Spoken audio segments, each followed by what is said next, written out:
ಸುವರ್ಣ news ಮುಂದೆ ಜೋಗ್ ಜಂಕ್ಷನ್ಗೆ ಸ್ವಾಗತ ಗೆಳೆಯರ. ಜೋಗ್ ಜಂಕ್ಷನ್ಯಾಗ ನೋ ಟೆನ್ಷನ್. ಖರೆ ನೋಡ್ರಿ, ನಮ್ಮ ಮಹಾಭಾರತ ಮತ್ತು ದೊಡ್ಡ ದೊಡ್ಡ ಪುರಾಣಗಳ ಕ್ಯಾರೆಕ್ಟರ್ಗಳು ಏನಮ್ಮ ಭಾಳ ದಿಗ್ಗಜ ಕ್ಯಾರೆಕ್ಟರ್ಗಳು, ಅವು ಭಾಳ ಶ್ರೀಮಂತವಾದಂಥ ಕ್ಯಾರೆಕ್ಟರು. ಖರೆ ಅಂದ್ರೆ ಅವುಗಳನ್ನು ಆಟ ಆಡೋದು, ಅವುಗಳ ಜೋಡಿ ಛೇಡ್ಖಾನಿ ಮಾಡೋದು ಸರಿ ಅಲ್ಲ. ಬಟ್ ಜೋಗ್ ಜಂಕ್ಷನ್ಯಾಗ ಎಲ್ಲ ನಡೀತದೆ. ಯಾಕಂತಂದ್ರೆ ಜೋಕ್ ಪೂರ್ಣ ಹಾಸ್ಯಕ್ಕಷ್ಟ ಸೀಮಿತ ಆಗಿದ್ದು, ದಯವಿಟ್ಟು ಯಾರು ಸೀರಿಯಸ್ ಆಗಿ ತೊಗೋಬೇಡ್ರಿ ಅಂತ ಹೇಳ್ತಾ ದ್ರೌಪದಿ ಬಗ್ಗೆ ಒಂದು ಭಾರಿ ಇಂಟ್ರೆಸ್ಟಿಂಗ್ ಜೋಕ್ ಅದ ಹೇಳ್ತಾ ಕೇಳಿ. ದ್ರೌಪದಿ ಒಂದು ದಿವಸ ಮುಂಜಾನೆ ಮನೆಯೊಳಗೆ ಸ್ನಾನ ಮಾಡ್ಲಿಕ್ಕತ್ತಿದ್ಲು. ಯಾರೋ ಬಾಗಲ ಪಡ್ದಂಗೆ ಆಯ್ತು, ಟಕ್ ಟಕ್ ಟಕ್ ಟಕ್ ಟಕ್ ಅಂತ ಹೇಳಿ. ಈಕಿ ಅಲ್ಲಿ ಇದ್ದಲ್ಲಿಂದ ಒದರಿದ್ದು ಯಾರು ಅಂತಂದು ಹೊರಗೆ ಧೃತರಾಷ್ಟ್ರ ಅಂತಿದ್ದ. ನಾನು ಧೃತರಾಷ್ಟ್ರ ಬಂದೇನಿ, ಫೇಡೆ ಹಂಚಲಿಕತ್ತೇನೆ ಎಲ್ಲರಿಗೂ ಅಂತಂದ. ಆಕೆ ಅಂದು, ಓಹ್ ಧೃತರಾಷ್ಟ್ರ ಇರಲಿ ಬಾ ಒಳಗೆ ಬಾ, ಏನು ತೊಂದರೆ ಇಲ್ಲ, ಯಾಕಂತಂದ್ರೆ ಅವ್ನಿಗೇನು ಕಾಣಿಸಂಗಿಲ್ಲ ಬಿಡಂಗಿಲ್ಲ ಅಂತೇಳಿ ಈಕಿ ವಿಚಾರ ಮಾಡಿದ್ದು. ಆತ ಒಳತನಕ ಬಂದ ಆ ಫೇಡೆ ಕೊಟ್ಟ. ಈಕೆ ಕೇಳಿದ್ಲು, ಫೇಡೆ ಯಾಕೆ ಹಂಚಲಿಕತ್ತಿ ಮಾವ? ಏನಿಲ್ಲ, ನನ್ನ ಕಣ್ಣು ಕಾಣಿಸ್ಲಿಕತ್ತಾವ.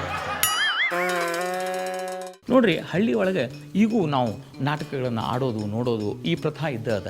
ವರ್ಷಕ್ಕೊಮ್ಮೆ ಮಿನಿಮಮ್ ಒಂದು ನಾಟಕ ಮಾಡ್ಬೇಕಂತ ಹೇಳಿ ಊರಾಗ ಅಂದ್ರೆ ಹಳ್ಳಿಯಾಗಿರುವಂಥ ಎಲ್ಲ ಹಿರಿಯರು ಕೂಡಿ ಡಿಸೈಡ್ ಮಾಡ್ತಾರೆ. ಇದು ಭಾಳ ಹಳೆ ಕಾಲದಿಂದ ನಡ್ಕೊಂಡು ಬಂದಂಥ ಒಂದು ಪ್ರಥಾ. ಮತ್ತು ಇವ್ರ ಸಬ್ಜೆಕ್ಟ್ ಏನಿರ್ತಾವೆ ಹೇಳ್ರಿ, ಮಹಾಭಾರತ ಇಲ್ಲ ರಾಮಾಯಣ. ಮಹಾಭಾರತ ಕಥೆಗಳನ್ನು ಅಥವಾ ರಾಮಾಯಣದ ಕಥೆಗಳನ್ನು, ಸಂಪೂರ್ಣ ರಾಮಾಯಣ ಅಂತಿಂಥ ನಾಟಕಗಳನ್ನು ಮಾಡೋದು ಜನರಲಿ ಎಲ್ಲ ಕಡೆ ವಾಡಿಕೆ ಮತ್ತು ಪದ್ಧತಿ.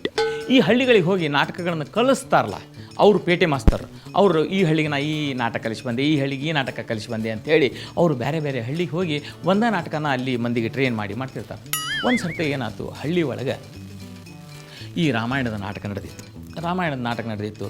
ರಾಮನ ಪಾಠ ಮಾಡೋವಂಥ ಭಾಳ ಚಂದ ಮಾಡ್ತಿದ್ದ. ಬಟ್ ಏನೋ ಆಗಿ ಜ್ವರ ಬಂದ್ಬಿಟ್ಟು, ಹೀಗಾಗಿ ನಾಟಕದ ದಿವಸ ಅವ್ನು ಪಾಠ ಮಾಡೋದಾಗಲಿಲ್ಲ. ಅದಕ್ಕೆ ಅವ ಏನು ಡಿಸೈಡ್ ಮಾಡ್ದ ಅಂತಂದ್ರೆ, ಬರ್ಲಿಕ್ಕೆ ಆಗಲ್ಲ ಅಂಥೇಳಿ ಅವ್ರ ಕಡೆ ಪರ್ಮಿಷನ್ ತೊಗೊಳಿಕ್ಕೆ ಹೋದ. ಅದಕ್ಕೆ ಮಾಸ್ತರ್ ಅಂದರು, ನೀ ಏನು ಚಿಂತೆ ಮಾಡಬೇಡ, ಈ ಹಳ್ಳಿಯಲ್ಲಿ ಅಂದ್ರೆ ಆ ಹಳ್ಳಿ ರಾಮನ ಕರೆಸ್ತೀನಿ, ಅವ ಬರ್ತಾನೆ, ಅವ ಪಾಠ ಮಾಡ್ತಾನೆ ಅಂತ ಆತು. ಯಾಕಂದ್ರೆ ಎಲ್ಲರಿಗೂ ನಾಟಕ ಕಲಿಸ್ತಿದ್ರಲ್ಲ ಇವರು.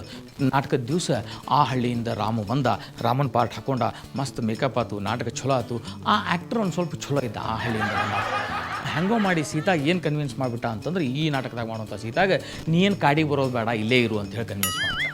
ಈಗ ನಾಟಕ ಮುಂದೆ ಹೆಂಗೆ ಉರಿಯೋದು, ಭಾರಿ ತ್ರಾಸ ಆಗ್ಬಿಡ್ತೀವಿ. ಸೀತಾಗ ಸ್ಟೇಜ್ ಮೇಲೆ ಭಯಂಕರ ಟೆನ್ಷನ್ ಆಗ್ಬಿಡ್ತೀವಿ. ಕಡಿಕೆ ಹಿಂಗೆ ಮಾಡಿದ್ದು ನೋಡಿ, ಕಡಿಕೆ ಈಗ ತಲೆನೇ ಕೆಟ್ಬಿಡ್ತೀವಿ. ನೋಡ್ರಮ್ಮ, ನಾ ಪ್ರತಿ ವರ್ಷ ಕಾಡಿಗೆ ಹೋಗ್ತೀನಿ, ನಂಗೆ ಗಾಡಿ ಗೊತ್ತದ, ನೀನೇ ಬೇಕಾದ್ರೆ ಬಾ, ಬೇಡಾದ್ರೆ ಬಿಡು ಅಂತ ಹೇಳಿ ಅವ್ನು ಮುಂದೆ ಹೋಗ್ಬಿಟ್ಲು ಬಡ.